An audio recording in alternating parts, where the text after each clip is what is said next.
사람은 누구나 자기 자신을 평가할 때 자신이 현재 갖고 있는 어떤 객관적인 실력이나 수준을 넘어서 더 크게 자기 자신을 생각하는 경향들이 있는 것 같습니다. 대개 사람들이 그런 마음을 품게 된 동기는 일종의 자신감이 아닐까 저는 생각합니다.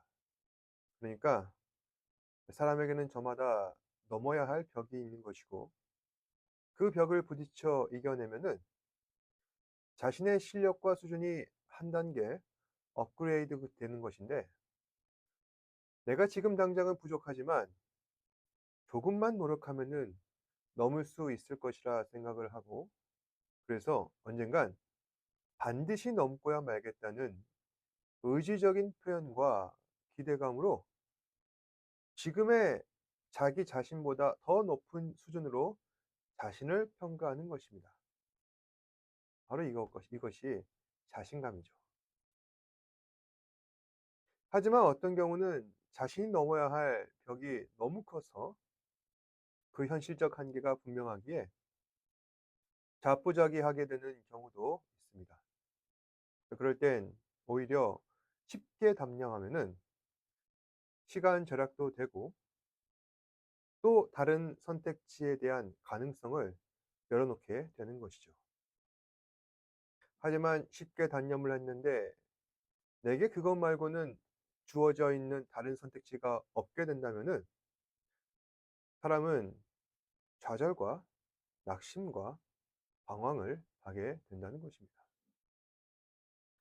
특히 벽에 부딪혀서 자신이 가야 할 길을 알지 못하게 될 때, 그로 인하여서 겪게 되는 좌절과 낙심보다 방황하는 문제 자체가 더 큰 어려움이라 할 수 있겠죠. 왜냐? 좌절하고 낙심하는 일은 잠시 잠깐이지만 방황이라는 것은 내가 그 길을 찾지 못하면은 언제 그 방황이 끝날지 알 수 없기 때문입니다. 특히 신앙인으로서 살고자 하는 많은 그리스도인들에게서 이런 경우를 자주 발견하게 되는데, 신앙인들은 세상 속에서 자신감을 가지고 나름대로 여러 가지 도전을 하고는 있지만 자꾸만 실패하여 좌절하고 낙망하게 되는 것입니다. 그리고 방황을 하기 시작하죠. 그 방황의 끝이 언제일지 알 수 없지만 어쨌든 그 방황의 길에서 벗어나야 하는 것인데, 여전히 사람들은 미로 속을 맴돈 채 앞을 향해 나아가지 못하게 되는 것입니다. 이처럼 신앙인들이 겪고 있는 이러한 삶의 현실들은 예나 지금이나 똑같은 것 같습니다.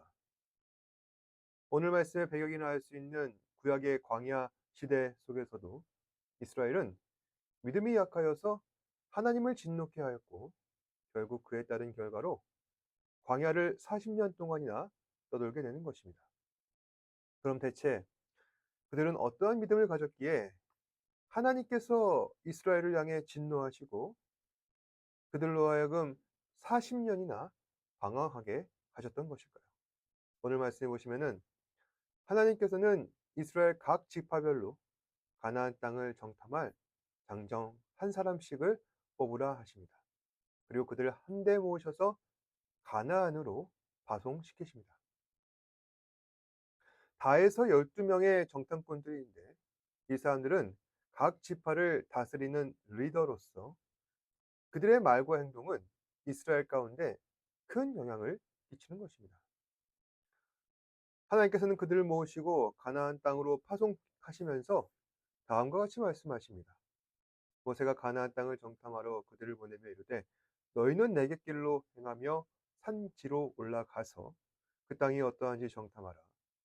곧 그 땅 거민이 강한지 약한지 많은지 적은지와 그들이 사는 땅이 좋은지 나쁜지와 사는 성읍이 진영인지 산성인지와 토지가 비옥한지 메마른지 나무가 있는지 없는지를 탐지하라. 담대하라. 또 그 땅의 실과를 가져오라 하니 그때는 포도가 처음 익을 즈음이었더라. 17절에 보시면 네겝이라는 곳이 있는데 이곳은 지금의 브엘세바, 그러니까 현 이스라엘 중남부에 위치한 곳으로서 광대하고 건조한 사막 지역이라 할 수 있습니다. 하나님께서는 12정탐꾼들이 이곳을 지나 가나안 산지로 들어가도록 하십니다. 그리고 말씀하시길 그 땅이 어떠한지 정탐하라. 그러니까 그 땅에 살고 있는 주민들은 강한지 약한지, 많은지 적은지와 또 그 땅이 좋은지 나쁜지, 그리고 그 성읍이 진영, 그러니까 울타리로 쳐져 있는 것인지 아니면 높은 산성에 성을 쌓고 있는지, 또 현재 그 땅이 비옥한 상태인지 아니면 메말라 있는지, 열매 맺혀 있는 나무가 있는지 없는지를 확인하라. 그리고 때마침 포도가 익을 때니 그 땅의 열매를 가져와 봐라. 이스라엘 사람들로 하여금 그곳의 실태와 그곳에서 얻을 수 있는 열매를 가져와 상세히 보고하라는 것입니다. 그러니까 하나님께서는 12정탐꾼들에게 명하셨는데 그것은 바로 가나안의 객관적인 정보였던 것이죠. 정탐꾼들은 하나님께서 명령하신 대로 가나안으로 향했습니다. 그 경로는 21절에 기록된 대로 신광야에서부터 하맛 어기 르훅이라는 곳으로 향하게 되었고, 네겝으로 올라가 헤브론이라는 땅에 이르러서 그곳을 정탐하게 됩니다. 헤브론은 예루살렘으로부터 약 남쪽 40km 정도 위치해 있는 곳으로, 이곳은 땅이 비옥하고 물이 풍부하여서 농경에 유리한 곳이었다고 합니다. 그래서 그곳에는 포도와 무화과, 그 밖에 여러 가지 다양한 농산물들이 생산되었다고 합니다. 사실 이것은 이스라엘의 조상 아브라함과 이삭과 야곱과 매우 인연이 깊은 곳인데, 아브라함은 처음 가나안 땅에 들어갔을 때 마므레 상수리 숲을 근처에 처음으로 이곳을 머물며 그곳에서 하나님께 단을 쌓아 예배를 드렸습니다. 바로 그것이 지금의 헤브론이었던 것이죠. 또 아브라함이 사별하게 된 그 아내 사라를 위해서 헷 족속에게서 막벨라 굴을 돈을 주고 사게 되었는데, 그 막벨라 굴도 헤브론에 있었습니다. 또 아내 사라뿐만이 아니라 아브라함과 그의 자손 이삭, 리브가, 야곱, 레아도 이곳 막벨라 굴에 장사되었습니다.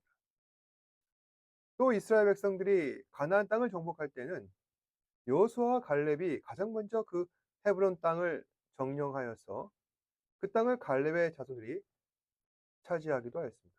또한 다윗은 유다 지파의 왕으로서 이 헤브론 지역에서 즉위하며 7년 6개월간 이곳을 다스리기도 하였습니다. 이처럼 12정탐꾼이 정탐한 이 헤브론 땅은 이스라엘에게 있어서 유서가 깊은 곳이라 할 수 있는데, 그러면은 이 12정탐꾼의 보고는 과연 어땠을까요? 12정탐꾼은 40일간 헤브론과 일대를 둘러보며 정탐하였고 다시 이스라엘 백성에게로 돌아와 왔습니다. 정탐꾼들은 그 땅의 과일들을 보여주며 회중들에게 말하길, 당신이 우리를 보낸 땅에 간즉 과연 그 땅에 젖과 꿀이 흐르는데 이것은 그 땅의 과일입니다. 그러니까 12정탐꾼들 모두 다 가나안 땅에 대하여 생각하기를, 하나님께서 말씀하신 대로 이 땅은 젖과 꿀이 흐르는 땅, 즉 물이 풍족하고 땅이 비옥하며 심고 거두는 것이 넉넉한 그 어디에도 비할 바 없는 옥토였다는 것입니다. 하지만 사람의 말은 언제나 끝까지 들어봐야 하죠. 12정탐꾼들 가운데 10정탐꾼이 계속해서 말을 잇습니다. 그러나 그 땅 거주민은 강하고 성읍은 견고하고 힘이 클 뿐 아니라 거기서 아낙 자손을 보았으며, 아말렉은 남방 땅에 거주하고 햇사람과 여부스 사람과 아모리 사람은 산지에 거주하였고 가나안 사람은 해변과 요단 강가에 건조하였더라. 그러니까 이 땅은 다른 땅에 비할 바 없이 너무나도 좋은 땅인데 거기에 살고 있는 주민들이 피지컬이 좋더라. 그리고 그들의 쌓은 성이 견고하고 크더라. 우리는 거기서 아낙 자손들을 보았고 아말렉 사람들은 남방 땅에 있으며 헷과 여부스 아모리 사람은 산지에 거주하였고 가나안 사람들은 해변가에 있다. 그러니까 가나안 땅을 들어선 순간 사방이 적이었던 것입니다. 특히 안악 자손은 당시 근동에서 가장 잘 싸우고 힘도 셌던 전사들을 말하는 것인데, 그러니까 아무리 땅은 좋아도 그 땅을 점령하기에는 난이도가 너무나도 높다는 것입니다. 지금 이스라엘의 힘으로서는 도저히 싸워 이길 수가 없다. 이스라엘은 이 좋은 조건의 땅을 보면서 그 땅에 허들만을 보았고, 그래서 현실적인 이유 때문에 포기해버리는 것입니다. 저는 열 정탐꾼이 아주 현실적이고 합리적인 사람들이라 생각합니다. 손자병법에서도 지피지기면 백전백승이라 했는데, 적을 알고 나를 알면은 무조건 승리한다는 얘기지만, 승리 이전에 싸움을 위해서는 우리가 객관적인 조건을 알아야 하고, 내가 가진 조건들이 무엇이 있는지 먼저 알아야 최소한 지지는 않고 목숨을 보존할 수 있다는 이야기죠. 그렇다면 지금 이스라엘 백성들에게 있어서 가장 현실적인 선택지는 무엇이 있겠습니까? 이스라엘이 직면해야 하는 가나안 땅, 그 땅에서 맞이할 적군들과의 전투, 그 전쟁에서 최소한 지지도 않고 목숨을 보존하기 위해서는 무엇을 해야겠습니까? 당연히 도망쳐야죠. 손자병법에도 그에 관한 책략이 있죠. 36개 주랭랑이라고. 도망치는 것도 나쁘지 않다는 이야기입니다. 괜히 부딪혀서 자존심을 세우고 죽음을 각오하기보다는 어떻게든 살아서 후위를 도모하는 것이 가장 합리적이고 바람직한 방법이라는 것입니다. 열 정탐꾼이 보고한 사실들, 땅은 미혹하나 난이도가 높다. 그래서 우리는 정복을 못할 것이다. 라는 이 얘기는 결국 포기하자는 것이죠. 하지만 열 정탐꾼들의 결론에 반대하는 사람들이 있습니다. 바로 여호수아, 갈렙입니다. 여호수아는 이스라엘 12지파 가운데 에브라임에 속한 사람으로서 여호수아는 눈이라는 사람의 아들이었고, 그리고 여호수아는 어릴 적부터 모세를 섬겼던 하인이었습니다. 이제 나중에는 이 사람이 커서 모세의 뒤를 이어 이스라엘을 인도할 지도자가 되는 것이죠. 그럼 갈렙은 어떤 사람인가? 갈렙에 대해서 알려진 것은 단지 그가 유다 지파 사람이었다는 것입니다. 이 사실이 좀 의미심장한데, 유다 지파는 다들 아시다시피 왕의 자손을 배출한 지파 아닙니까? 유다에게서 다윗이 났고, 다윗의 몸에서 예수님이 나셨습니다.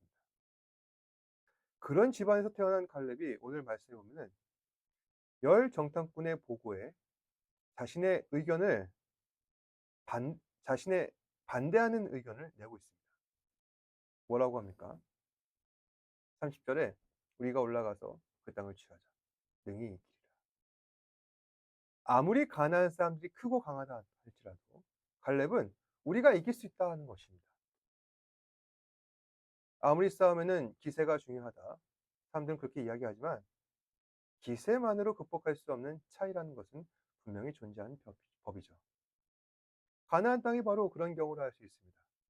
아무리 의기충천해도 이길 수 없는 싸움은 이길 수 없습니다. 영화 남아산성에 보시면은 아주 무능한 장군이 등장하는 장면이 있습니다. 어떤 상황이냐면은 조선시대 병자호란이 일어나서 새롭게 세력을 얻은 청나라에게 밀려 인조와 그의 신하들, 그리고 얼마 안 되는 군사들이 남한산성에 고립되어 있습니다. 아무리 청나라에게 화의를 청하고 조공을 바친다 하여도 청나라의 황제는 들은 척도 안 합니다. 그 압도적인 전세 앞에 조선의 한 장군은 우리가 죽기 살기로 싸우자 이렇게 주장합니다. 하지만 조선의 군사들은 청나라의 위세에 질려 싸울 생각을 안 하죠. 그러자 무모하게 이 전투를 일으킨 장군은 칼을 들어서 물러서고 있는 병사들을 가차없이 죽입니다. 결국 어쩔 수 없이 전투 사지로 몰려간 군대는 몰살당하게 되었고, 그나마 버티고 있었던 군대도 없어지면서 인조는 어쩔 수 없이 삼고일배, 즉 세 번 땅에 머리를 조아려 박고 절하는 그런 치욕적인 항복 선언을 하게 되는 것입니다. 싸움은 항상 냉정하게 임해야 됩니다. 내가 싸울 수 있는 싸움인지 싸울 수 없는 싸움인지. 만약 싸울 수 없는 싸움이라면 굳게 성을 지키고 버티면 되는 일입니다. 싸울 수 있는 싸움이라도 아군의 피해를 최소한으로 줄이는 것이 바로 전술의 묘미입니다. 그러니까 어떠한 싸움에서든 자국의 피해는 적게, 적국의 피해는 극대화시키는 것이 바로 전술에 있어서 핵심인데, 오늘 갈렙은 지금 당장 올라가서 그 땅을 취하자, 능히 이기리라 완전 무대포로 몰아붙이고 있는 것입니다. 과연 이런 방식으로 전쟁에서 승리할 수 있을까요?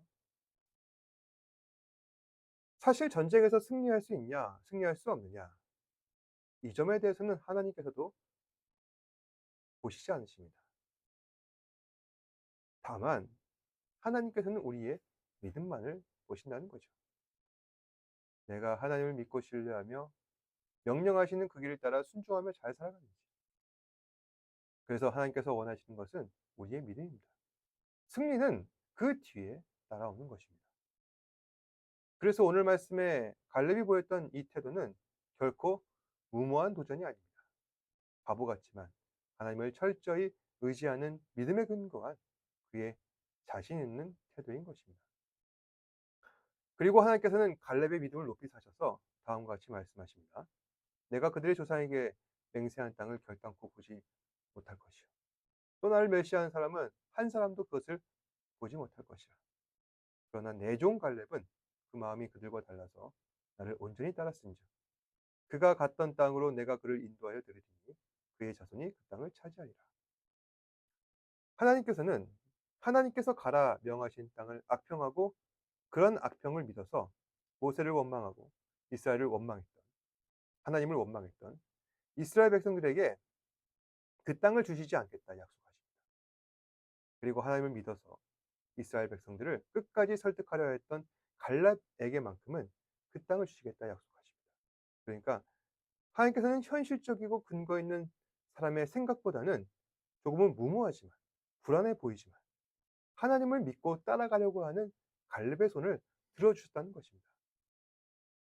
그러면 오늘 말씀을 통해서 우리가 앞으로 지켜나가야 할 믿음이란 어떠한 것이어야 하는지 한번 생각해 보고자 합니다. 하나님께서는 오늘 말씀을 통해 우리에게 무모한 도전을 하라 그렇게 명하시는 걸까요? 그건 아니죠. 하나님께서는 우리 사정을 그 누구보다 잘 아시는 분이십니다. 그러하기에 할 수 있는지 할 수 없는지, 그리고 하더라도 함께 하실지 안 하실지를 우리에게 가장 먼저 알려주시는 하나님이십니다. 그러니 아무리 가난한 족속이라 할지라도 가서 죽으라고 사지로 내몰아 버리기 위해 이스라엘 백성들에게 가나안 땅을 가라 하신 것 아닐 겁니다. 하나님께서 함께 하시니까, 할 수 있으니까 가라 명하신 것입니다. 오늘 갈렙이 하나님을 향해서 품었던 믿음이라는 것은 바로 그런 믿음이죠. 하나님의 뜻을 이해하고 그 누구보다 하나님, 우리를 깊이 이해하시는 그 하나님이시라는 믿음이 그에게 있기에 담대하게 백성들을 향해 가서 그 땅을 취하자 말할 수 있었던 것입니다. 그래서 첫 번째로 우리가 가져야 할 믿음. 하나님은 우리를 깊이 이해하시는 분이시며 우리도 그런 하나님을 이해하는 믿음을 가져야 한다는 것입니다. 그럼 우리가 두 번째로 가져야 할 믿음은 무엇일까요? 어떠한 조건과 상황 속에서도 하나님께서 함께 하시기에 우리를 둘러싼 그 불리한 장벽과 높은 여러 가지 어려움들은 상쇄될 것이라는 믿음입니다. 오늘 말씀해 보시면은 열 정탐꾼이 인식한 이스라엘에 있어서 가장 불리한 조건은 무엇입니까? 31절입니다. 그들은 우리보다 강하다. 또 33절입니다. 거기서 네피림 후손인 아낙 자손들의 거인을 보았으니 우리는 스스로 보기에도 메뚜기 같으니 그들 보기에도 그와 같을 것이다. 그러니까 상대방을 내가 거인으로 인정하는 것과 또 자기 자신을 메뚜기로 인식하는 것이 가장 큰 문제라는 것입니다. 사실 그 당시 현실이 그러했습니다. 정말 가나안 족속들은 거인 같았고 이스라엘은 메뚜기와 같았습니다. 그런데 지금 이스라엘이 가진 문제점은 단지 그것뿐인가? 이스라엘의 문제점은 현실 인식만이 아니라는 것입니다. 현실 인식을 넘어서 현실 포기가 가장 큰 문제점이라는 것이었습니다. 지금 이스라엘 백성들에게는 거인과 메뚜기라고 하는 이 불리한 현실이 놓여져 있지만 결국 그들은 이 벽을 넘지 못하면 아무것도 못하게 되는 것입니다. 그들은 이미 애굽 땅을 떠났습니다. 열재앙으로 나라 전체가 엉망진창이 된 것입니다. 그런 애굽을 떠나왔는데 이제 와서 다시 돌아간다고 해서 애굽이 환영하면서 받아주겠습니까? 결국 다시는 돌아갈 길이 없는 것입니다. 그들은 이미 돌아갈 다리를 불살라 버렸습니다. 그러니 어떻게든 앞만 보면서 나아갈 수밖에 없는 것이죠. 그래서 앞으로의 일이 어떻게 되든 하나님께서 가라 하신 대로 순종하며 믿어보는 수밖에 없다는 이야기입니다. 물론 불안할 것입니다. 하지만 사람의 감정으로 불안해 보이는 그 길을 하나님께서는 생명의 길로 열어두십니다. 사실 이 불안한 길을 하나님의 지혜로 열어두신 그 지혜는 예수 그리스도를 통해 나타나고 있습니다. 예수님께서는 어떠한 일을 이루셨습니까? 십자가를 통하여서 사람들을 죄에서 구원하셨습니다. 예수님께서는 정말 그 길밖에는 없으셨습니다. 이 땅에 성육신하셔서 오셨을 그 당시 가운데서도 예수님께서는 이미 돌아갈 다리를 불살라 버리신 것입니다. 왜 그렇게까지 하셨습니까? 우리를 죄에서 구원하시려 한 것입니다. 십자가에서도 마찬가지입니다. 이미 십자가에 매달렸으니 죽을 길밖에 없습니다. 왜 그렇게 하셨습니까? 우리를 죄에서 구원하시기 위함입니다. 오늘날 많은 사람들이 매일매일의 삶을 불안해하고 있습니다. 어떻게 앞으로 먹고 살 것인가? 앞으로 나의 길은 어떻게 될 것인가? 하루하루가 불안하고 초조합니다. 그렇지만 이미 우리는 믿음의 길로 들어섰으니 하나님을 더욱 의지하고 기뻐하시는 길을 걸어가시길 바랍니다. 하나님을 믿고 순종하는 길이 우리를 위한 유일한 생명길이며 그 길을 가야 우리는 영원히 살아갈 수가 있다는 것입니다. 기도하겠습니다. 고맙고 사랑이 많으신 아버지 하나님, 우리에게 유일한 생명길을 열어주신 그 예수 그리스도의 은혜와 사랑을 기억합니다. 이스라엘 백성들도 이미 돌아갈 길을 끊어버리고 하나님께로 향하는 그 길을 선택했음에도 불구하고 여전히 그 마음 가운데 주저하는 것과 자기 자신을 메뚜기로 인식하는 것들이 결국 그들의 현실 인식이 현실 포기로 이어져 버리는 그런 안타까운 결과를 맞이하게 됩니다. 우리 지체들 가운데 현실 인식이 지나쳐서 현실 포기로 이어지지 않도록 인도하여 주시옵고 오직 예수 그리스도의 은혜와 하나님의 사랑을 신뢰하고 의지함으로 우리 가운데 놓여진 여러 가지 크고 작은 문제들을 하나님의 뜻 가운데 슬기롭게 해결할 수 있는 우리 사랑하는 지체들 되게 하여 주시옵소서. 모든 말씀 예수님 이름으로 기도드립니다. 아멘. 하늘에 계신 우리 아버지여, 이름이 거룩히 여김을 받으시오며 나라가 임하옵시며 뜻이 하늘에서 이루어진 것 같이 땅에서도 이루어지이다. 오늘 우리에게 일용할 양식을 주시옵고 우리가 우리에게 죄 지은 자를 사하여 준 것 같이 우리 죄를 사하여 주시옵고 우리를 시험에 들게 하지 마시옵고 다만 악에서 구하시옵소서. 나라와 권세와 영광이 아버지께 영원히 있사옵나이다. 아멘.